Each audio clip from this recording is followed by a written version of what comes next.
حضور سید عالم علیہ السلام فرماتے ہیں اللہ حیا فرماتا ہے کہ اس کا بندہ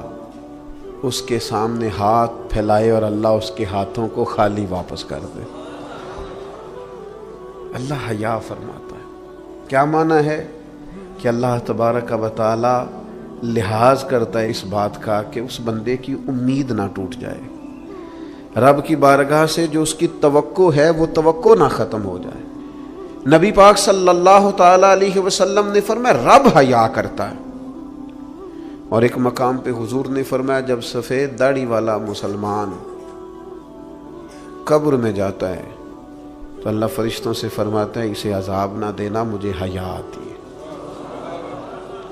لیکن اگلے لفظ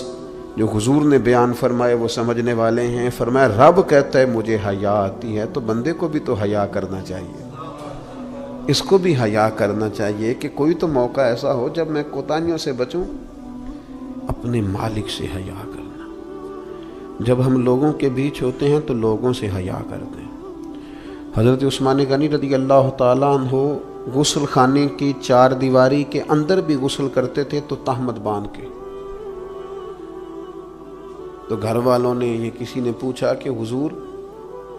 غسل خانہ چاروں جانب سے بند ہے اور اس کے اوپر چھت ہے اور آپ اس میں غسل کر رہے ہیں تو پھر بھی آپ تہمت کے ساتھ، اور بڑا سمٹ کے اور بڑا کونے میں بیٹھ کے۔ تو آپ فرمانے لگے جب لوگوں کے بیچ ہوتا ہوں تو لوگوں سے حیا کرتا ہوں، جب تنہا ہوتا ہوں تو رب سے حیا کرتا ہوں۔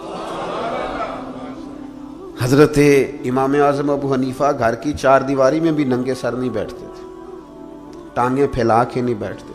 فرماتے تھے سوتے وقت یہ کام کروں گا، میں گھر میں بھی وہ لہجہ اختیار نہیں کرنا چاہتا، اس لیے کہ میں اس رب کا ماننے والا ہوں جو حی و قیوم ہے، جو ہر جگہ دیکھتا ہے، رب سے بھی حیا۔ اور آپ کو پتہ ہے ہمارے صوفیاء نے فرمایا ہے کہ سب سے زیادہ اللہ سے وہ بندہ حیا کرتا ہے جو اپنے خیالات پر کنٹرول کرتا ہے، اپنے جذبات پر کنٹرول کرتا ہے، جو وسوسوں کو نہیں آنے دیتا،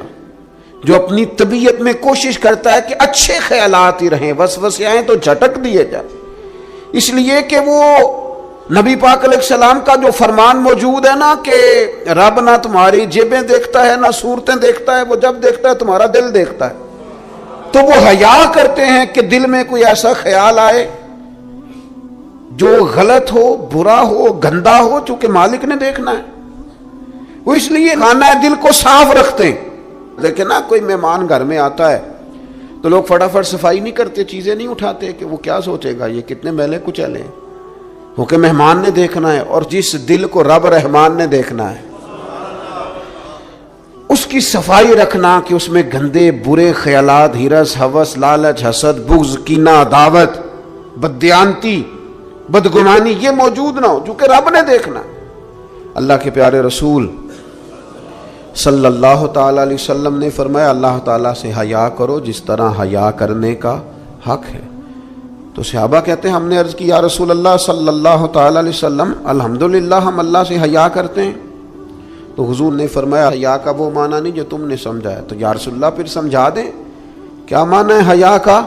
تو نبی پاک علیہ السلام فرمانے لگے اللہ سے حیا کا حق یہ ہے کہ تم اپنے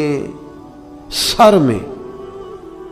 جو موجود افکار ہیں ان کی حفاظت کرو، اپنی سوچوں کی حفاظت کرو، پھر تم نے اللہ سے حیا کی۔ اور حضور فرمانے لگے جو کچھ تمہارے پیٹ کے اندر ہے جب تم اس کی حفاظت کرو گے تو پھر تم نے اپنے رب سے حیا کی،